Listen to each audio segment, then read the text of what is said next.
오늘은 사순절 두 번째 수요 예배로 마가복음 9장 14절에서 29절 말씀을 근거해서 믿음이 무너질 때라고 하는 제목을 가지고 함께 하나님의 말씀을 생각해 보고자 합니다. 마가는 마가복음 8장 22절에서 10장 52절에 아주 특별한 구조를 가지고 자신의 복음서를 기록해 갑니다. 마가복음 8장 22절에서 26절 말씀에 벳세다에서 시각장애인을 치료하는 이 사건을 시작으로 해서 마가복음 10장 46절에서 52절에 여리고에서 시각장애인 바디메오를 고치는 사건으로 마무리하고 있습니다. 그리고 그 안에 예수님의 순환 예고를 3번 기록하고 있는데 마가복음 8장 31절, 9장 31절, 그리고 10장 33절에서 34절에 기록을 하고 있습니다. 마가는 시각장애인을 고치는 사건을 처음과 끝에 두고 나서 그 안에 핵심적인 마가가 예수 그리스도에 관하여 전하고자 하는 그 중심 메시지를 전하고 있습니다. 그러면 우리는 여기에서 하나 더 생각을 해 보아야 할 것이 왜 마가는 시각장애인을 고치는 사건을 처음과 끝에 두었을까 하는 부분을 조금 더 명확하게 생각을 해 보아야 합니다. 구약 성경 가운데에서는 메시아가 왔을 때에 오실 메시아가 이 땅에 오셨을 때에 나타나는 여러 가지 현상들에 대해서 이야기를 하고 있는데 그 중에 하나가 청각장애인, 시각장애인, 지체장애인들이 고침을 받는 것입니다. 특별히 이사야는 이러한 부분에 대해서 여러 번 강조하고 있는데 이사야서 29장 18절 그리고 35장 5절, 42장 7절 말씀들을 보면 이러한 부분을 강조하고 있습니다. 제가 이사야서 29장 18절 말씀을 읽어드리겠습니다. 그 날에 못 듣는 사람이 책의 말을 들을 것이며 어둡고 캄캄한 데에서 맹인의 눈이 볼 것이며 라고 말씀하고 있습니다.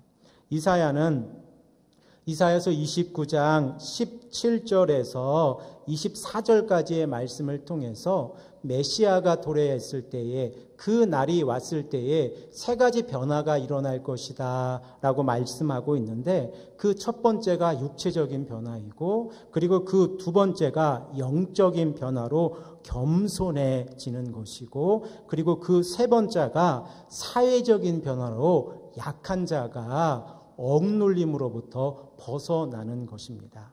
즉 이사야는 이 메시아가 오셨을 때에 나타나는 아주 중요한 사건 가운데에서 청각장애인, 시각장애인, 지체장애인들이 고침을 받는 사건들을 통해서 메시아가 오셨다라고 하는 부분을 강조하고 있습니다. 이러한 부분이 마태복음 11장에 세례 요한의 제자들의 입술을 통해서도 동일하게 증거되어지고 있는데 세례 요한이 옥중에 있을 때에 자신의 제자들을 예수님께 보냅니다. 그리고 마태복음 11장 3절 말씀을 보면 예수께 여짜오되 오실 그이가 당신이오니까 우리가 다른 일을 기다리오리까? 라고 질문을 합니다. 이 질문의 내용을 보면 지금 와 계신 예수 그리스도께서 구원자, 구세주 메시아이십니까? 라고 질문하고 있는 겁니다. 이에 예수님께서 11장 5절에 이렇게 대답하십니다. 맹인이 보며 못 걷는 사람이 걸으며 나병 환자가 깨끗함을 받으며 못 듣는 자가 들으며 죽은 자가 살아나며 가난한 자에게 복음이 전파된다 하라 라고 말씀하고 있습니다. 예수님께서는 세례 요한의 제자들에게 이 메시아가 오셨을 때에 나타나는 현상들을 세례 요한의 제자들에게 설명함으로 바로 자신이 메시아임을 강조하고 있습니다. 이렇게 마가 또한 마가복음 8장 22절과 26절 그리고 10장 46절과 52절에 이 두 사건, 시각장애인이 눈을 뜨는 사건을 통해서 진정 메시아가 왔으니 이 마가복음을 읽고 있는 독자들도 메시아를 바라봐라 라고 강조하고 있습니다. 또한 마가복음의 독자들에게도 이렇게 얘기합니다. 바리새인들과 제자들이 지속적으로 의심하고 있고 지속적으로 메시아가 누구인지 궁금해하고 있는데 영적인 눈을 떠서 지금 오신 이가 예수 그리스도가 메시아임을 깨닫고 하나님의 사역을 바라보아라 라고 말씀하고 있습니다. 이렇게 마가복음 8장 22절에서 10장 52절의 말씀에는 세 번의 예수님의 순환 예고가 나오고 그 순환 예고 가운데에서도 세 가지 패턴이 나타나는데 그 첫 번째가 예수님이 순환을 예고하시고 그리고 두 번째가 제자들이 이것을 잘못 이해하는 부분이 나오고 그리고 세 번째가 예수님께서 참된 제자도가 무엇인가를 가르치는 이러한 순서로 기록이 되어져 있습니다. 우리가 마가복음 8장 31절 말씀을 읽어보면 예수님께서 순환 예고를 말씀하시는데 이렇게 기록되어져 있습니다. 인자가 많은 고난을 받고 장로들과 대제사장들과 서기관들에게 버림받아 죽임을 당하고 사흘 만에 살아나야 할 것을 비로소 그들에게 가르치시되 라고 말씀하고 있습니다. 이 예수님의 말씀을 들었을 때에 베드로가 이 예수님의 말씀을 잘못 이해해서 32절, 33절에 이렇게 답변을 하고 있습니다. 베드로가 예수를 붙들고 항변하매 예수께서 돌이키사 제자들을 보시며 베드로를 꾸짖어 이르시되 사탄아 내 뒤로 물러가라. 내가 하나님의 일을 생각하지 아니하고 도리어 사람의 일을 생각하는도다 하시고 라고 말씀하고 있습니다. 이렇게 예수님께서 제자들을 꾸짖고 난 다음에 참된 제자도가 무엇인가에 대해서 말씀하고 있는데 마가복음 8장 34절에서 38절까지의 말씀을 근거해서 보면 참된 제자도라고 하는 것은 자기를 부인하고 십자가를 지고 예수님을 따르는 자, 바로 그들이 참된 제자임을 강조하고 있습니다. 또한 복음을 위하여 자기 목숨을 내어놓는 자가 구원을 받는다라고 강조하고 있습니다. 그리고 예수님의 말씀을 자랑하는 자, 복음을 증거하는 자, 바로 이들이 마지막 날에 하나님 앞에 우리가 섰을 때에 예수님께서 인정해 주시겠다라고 말씀하고 있습니다. 그리고 마가는 동시에 일어나고 있는 이 두 가지의 사건을 기록하고 있는데 변화산에서는 예수님께서 변화되는 모습을 기록하고 있고 땅에서는 예수님이 안 계신 동안에 제자들이 이 어린 아이를 고치지 못하는 모습을 기록하고 있습니다. 특별히 이 변화산 사건을 통해서 마가는 마가의 독자들에게 가장 중심적으로 하고 싶은 말씀이 마가복음 9장 7절 말씀인데 우리 다 함께 합독하도록 하겠습니다. 시작. 마침 구름이 와서 그들을 덮으며 구름 속에서 소리가 나되 이는 내 사랑하는 아들이니 너희는 그의 말을 들으라 하는지라 라고 말씀하고 있습니다. 마가는 이 하나님의 음성을 독자들이 듣기를 원합니다. 변화산의 사건을 통해서 베드로와 야고보와 요한만 이 사건을 보고 듣는 것이 아니라 이 말씀이 전해지는 곳마다 예수님이 누구이신가 전해지는 곳마다 예수님은 하나님의 아들이십니다. 예수님은 하나님의 아들이십니다 라고 하는 이 소식이 전해지기를 간절히 원하고 있습니다. 그리고 또한 이 변화산 사건을 통해서 제자들에게 가르치고 계십니다. 예수님이 그리스도이시다. 예수께서 메시아이심을 강조하고 있습니다.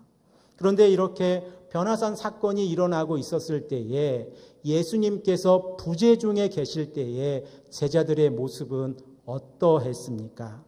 이들이 예수님이 안 계신 곳에서 그들의 삶을 보았을 때 그들은 혼란 가운데 있었습니다. 마가복음 9장 14절에서 29절까지의 말씀을 조금 자세히 살펴보면 세 가지 장면이 등장합니다. 그 첫 번째는 예수님과 군중들 사이에서의 대화하는 장면이 기록되어져 있고, 그리고 두 번째는 예수님과 병든 소년의 아버지가 대화하는 모습을 기록하고 있습니다. 그리고 세 번째로 예수님과 제자들이 대화하는 모습을 기록하고 있습니다.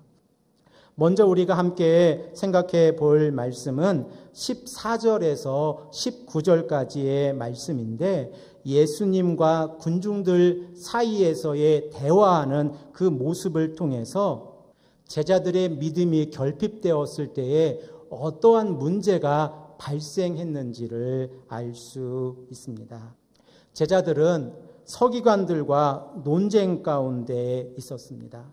그리고 그 논쟁의 핵심은 귀신 들린 어린 아이를 그 아버지가 데리고 왔는데 그 제자들이 고치지 못한 사건으로 인해서 제자들과 서기관들이 논쟁을 하고 있었다라고 성경은 말씀하고 있습니다.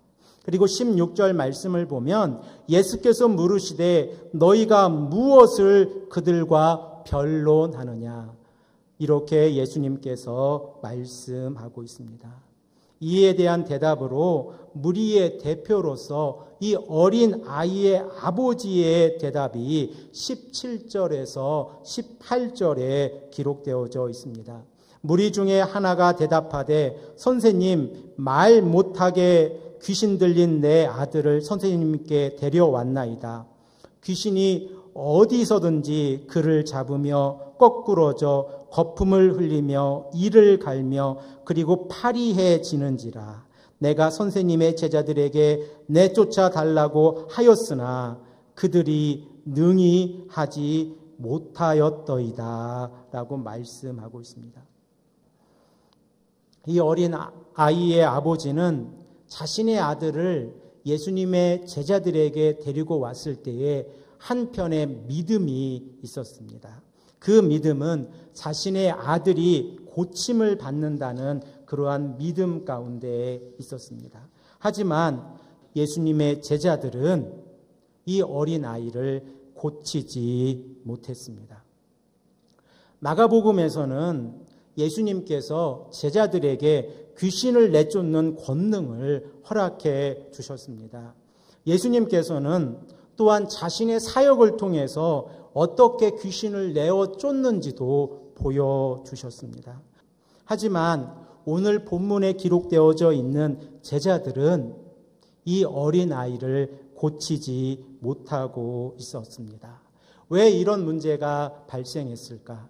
왜 예수님께서는 제자들에게 권능을 허락하셨고 직접 보여주셨는데 예수님께서 변화산에 계셨을 때에 제자들은 이 어린아이를 고치지 못했을까? 우리는 다시 한번 질문하게 되어집니다. 이 질문에 대한 대답으로 마가는 마가복음 9장 19절에 이렇게 말씀합니다. 우리 다 함께 합독하겠습니다. 대답하여 이르시되 믿음이 없는 세대여, 내가 얼마나 너희와 함께 있으며 얼마나 너희에게 참으리요, 그를 내게로 데려오라 하시매 라고 말씀하고 있습니다. 우리들의 믿음이 한 번에 100% 얻어지는 것이라 생각할 때가 종종 있습니다. 하지만 우리가 이 땅을 살아가면서 생각해 보십시오. 우리들의 믿음이 100% 확신되어 있을 때에 그 시간이 늘 지속되어집니까? 아니면 때로는 우리의 신앙이, 우리의 믿음이 연약해지고 나약해져서 쓰러지고 넘어질 때가 있지 않습니까? 아마도 우리의 신앙을 정확하게 되돌아본다고 하면 우리는 우리의 믿음이 100%가 되어서 이 믿음을 가지고 살아가는 믿음의 확신으로 살아가는 시간보다 갈등하고 고민하고 그리고 우리의 믿음의 없음을 하나님께 간구할 때가 더 많이 있다고 하는 사실을 우리는 잘 알고 있습니다.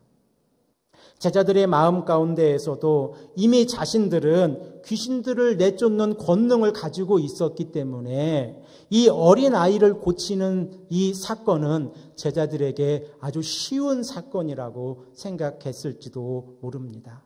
하지만 예수님께서는 믿음이 없는 세대여 라고 책망하고 있습니다.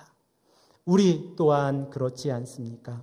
우리도 제자들처럼 말씀을 의지하고 이 말씀대로 살아가고 있기에 우리 믿음이 늘 충만하다라고 생각할 때가 있습니다. 그런데 그러한 시점에서 넘어졌을 때, 그리고 그러한 시점에 우리의 믿음의 연약함을 발견했을 때에 우리 또한 예수님으로부터 책망을 받을 것입니다. 그럴 때에 우리는 우리 안에 있는 불신앙과 싸워 이겨야 합니다. 마가는 20절에서 27절까지의 말씀을 통해서 아버지와 예수님의 대화를 기록하고 있습니다. 마가는 22절에 이 어린 아이가 얼마나 고통 가운데 있었는지를 다시 한번 설명을 하고 있는데 예수님께서 질문하셨습니다. 언제부터 이렇게 되었느냐라고 질문하자 이 어린아이의 아버지가 대답합니다. 어린 때부터입니다. 귀신이 그를 죽이려고 불과 물에 자주 던졌나이다. 그러나 무엇을 하실 수 있거든 우리를 불쌍히 여기사 도와주시옵소서라고 대답하고 있습니다. 이 마가복음 9장 22절에 이 어린 아이의 아버지의 대답을 보면 믿음이 있는 것처럼 보입니다. 하지만 마가는 이 표현을 기록할 때에 그러나 무엇을 하실 수 있거든 이라고 기록하고 있습니다. 즉 조건절로 이 표현을 기록하고 있습니다. 이에 대한 예수님의 대답이 어떻게 기록되어져 있습니까? 23절 말씀을 보면 이렇게 말씀하고 있습니다. 할 수 있거든이 무슨 말이냐? 믿는 자에게는 능치 못할 일이 없느니라 라고 말씀하고 있습니다. 마가복음 5장 25절에서 34절 말씀을 보면 12의 혈루증을 앓고 있던 여인의 모습을 기록하고 있습니다. 이 여인이 가지고 있었던 믿음이 무엇입니까? 예수님의 옷자락만 만지면 자신이 깨끗함을 받는다라고 하는 믿음을 가지고 있었습니다.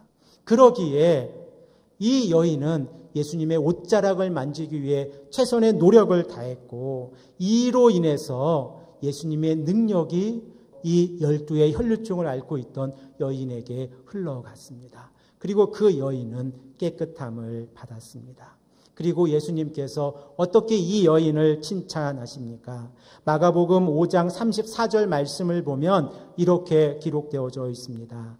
예수께서 이르시되 딸아 내 믿음이 너를 구원하였으니 평안히 가라 내 병에서 놓여 건강할지어다 라고 말씀하고 있습니다. 우리에게도 이러한 믿음이 있어야 합니다. 이러한 믿음이 있을 때에 우리는 하나님께 간구할 수 있고 그리고 이러한 믿음이 있을 때에 우리는 하나님께 한 걸음 더 나아갈 수 있습니다. 우리가 이 땅을 살아가면서 믿음이 흔들릴 때가 있지 않습니까? 그럴 때에 우리는 우리 자신의 모습을 되돌아봐야 합니다. 우리가 100% 하나님을 신뢰하고 있는지, 그리고 우리 믿음 안에 흔들림이 있지는 않은지 우리 자신의 모습을 다시 한번 되돌아보아야 합니다. 1837년은 미국이 대공황을 겪고 있었던 시기입니다. 이 시기에 존 레포드라고 하는 시인이 있었는데 이 시인이 1837년에 기록한 시 한 편이 있어서 제가 여러분들에게 소개해 드리고자 합니다. 하나님, 나는 당신의 능력이 내 안에 있다는 것을 믿습니다. 당신의 말씀에 나는 순종할 것입니다. 그러나 당신의 진리가 내 안에 머물고 있을 때에 나는 쓸쓸함과 고독 가운데에서 방황하고 있었습니다. 하나님, 나는 믿습니다. 그러나 불신앙으로 나는 두려웠습니다. 때로는 나의 신앙은 흔들립니다. 그러면 나는 기도와 눈물 가운데에서 당신을 찾습니다. 그리고 나는 당신의 능력을 부르짖습니다. 하나님, 나는 믿습니다. 그러나 나의 믿음은 연약하고 나약합니다. 나의 나약함을 불쌍히 여기시고 믿음의 확신을 나에게 주시옵소서. 하나님, 나는 오직 당신만을 믿습니다. 나의 영혼에 평화를 주시옵소서. 하나님, 당신의 성령을 나의 영혼에 부어 주시옵소서. 도와 주시옵소서. 나의 믿음 없음을. 우리의 모습이 이 시인의 모습이지 아닙니까? 우리 또한 기도 가운데 눈물 가운데 있었는데 우리 마음 가운데 우리의 믿음이 흔들려 하나님 앞에 한 걸음 더 나아갈 수 없어 하나님께 간절히 간구하고 있지는 않았습니까? 그럴 때마다 우리는 하나님 앞에서 우리의 믿음을 점검해 보아야 합니다. 이제 마가는 세 번째 장면으로 예수님과 제자들과의 사적인 대화를 통해서 왜 제자들이 이 어린아이를 고치지 못했는지 집중하고 있습니다. 그 장면이 28절에서 29절 말씀에 기록되어져 있습니다. 그리고 28절 말씀을 보면 제자들이 조용히 묻자오되 우리는 어찌하여 능히 그 귀신을 쫓아내지 못하였나이까? 라고 질문하고 있습니다. 이에 대한 대답이 29절에 기록되어져 있습니다. 이르시되 기도 외에 다른 것으로는 이런 종류가 나갈 수 없느니라 하시니라 라고 말씀하고 있습니다. 우리는 이 본문을 읽으면서 한 가지 질문을 하게 되어집니다. 그 질문이 무엇인가 하면 왜 예수님은 믿음과 기도를 연결시키고 있습니까? 라고 하는 질문입니다. 여러분 한번 생각해 보십시오. 예수님께서는 이 사건을 기록하면서 9장 19절에 믿음이 없는 세대요 라고 책망하고 계십니다. 그리고 내가 얼마나 너희와 함께 있으며 얼마나 너희에게 참으리요 라고 책망하고 있습니다. 그런데 우리가 조금 더 집중해서 보아야 할 것은 믿음이 없는 세대요 라고 말씀하시고 나서 예수님께서 어떠한 표현을 하고 계신가 라고 하는 부분입니다. 그 부분이 무엇이냐면 내가 얼마나 너희와 함께 있으며 라고 하는 이 부분입니다. 우리는 예수님께서 임마누엘로 이 땅에 오셔서 우리와 늘 함께하고 계시다는 것을 믿음으로 고백하고 있는 자들입니다.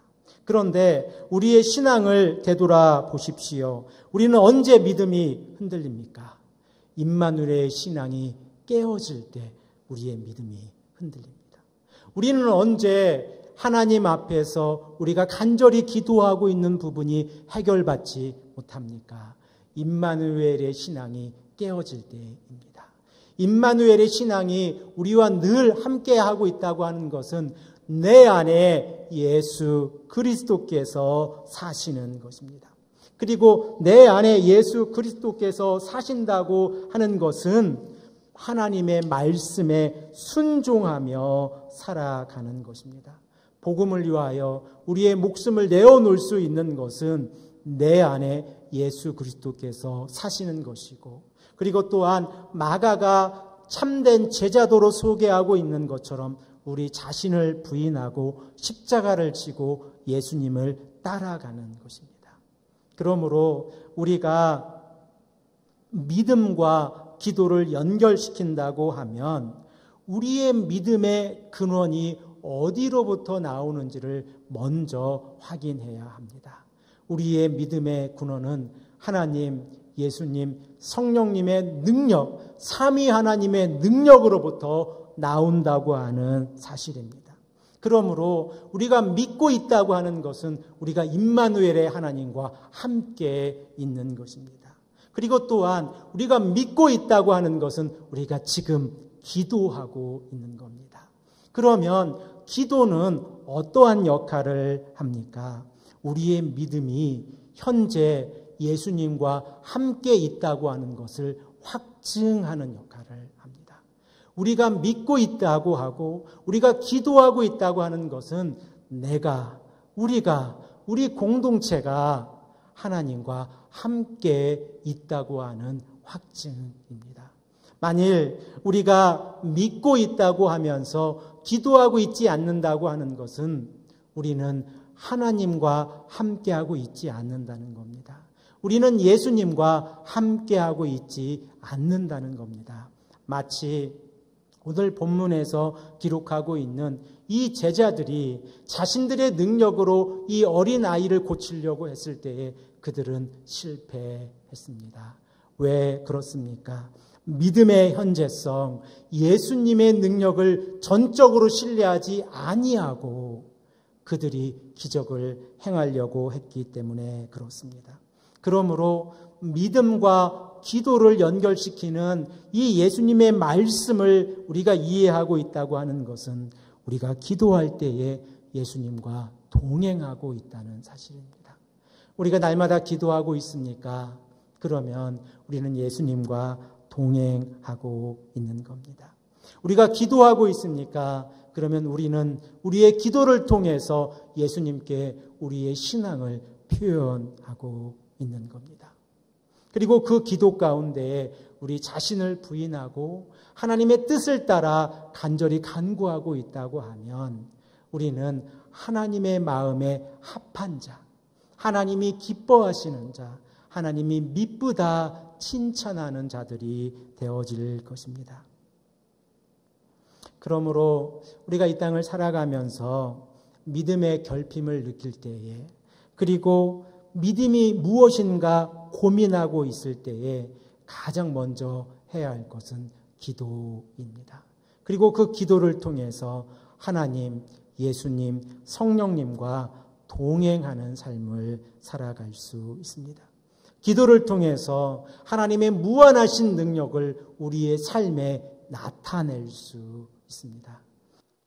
사순절 두 번째 주간을 보내면서 우리는 오늘 마가복음 9장 14절에서 29절의 말씀을 통해서 기도의 중요성을 다시 한번 생각해 보았습니다. 기도는 하나님, 예수님, 성령님과 동행하는 것입니다. 그 기도의 자리에 여러분을 초청하고 우리의 욕심을 채우기 위한 기도가 아니라 하나님의 뜻을 이루기 위한 기도로 우리가 한 걸음 더 나아가기를 소망합니다. 함께 기도하겠습니다.